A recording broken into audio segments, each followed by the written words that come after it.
ایک دوست ہیں، انہوں نے سورہ آل عمران کی آیت نمبر 96 کے بارے میں ہم سے سوال کیا ہے۔ آل عمران؟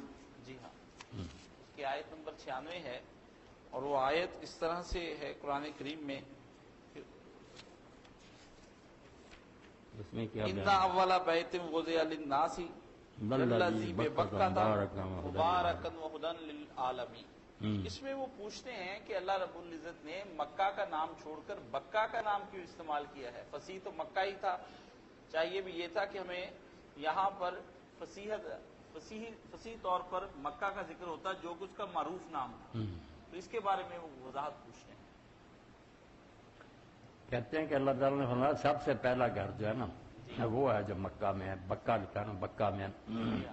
یا ایک تو یہ بھی سوال ہے، اس نے تو نہیں کیا کرتے ہیں کہ گھر تو پہلے سے بنے چلے آ رہے تھے، تو کئی لوگوں نے پھر کہا نہیں، جب آدم علیہ السلام آئے نا زمین پر تو پہلے انہوں نے یہ گھر بنایا، بعد میں مکان شروع کی۔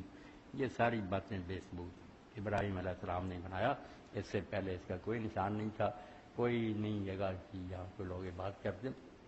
تو یہاں جو کہا نا کہ پہلا گھر، یہ دو گھر ہیں جو عبادت کے لیے تھے، ایک مسجد اقصی بیت المقدس، ایک مکہ۔ یہودی کہتے تھے وہی قبلہ، وہی اصل مکہ کیا، یہ تو بدوؤں نے خود ہی ایک بنا لیا۔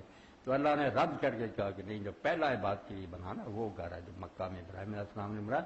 یہ مسجد اقصی تو بعد میں ان کی اولاد میں سے سلیمان علیہ السلام نے بنائی ہے، یہ پہلا گھر نہیں، پہلا گھر مسجد اقصی کے مقابلہ میں، اس سے پہلے یہ بنا ہوا۔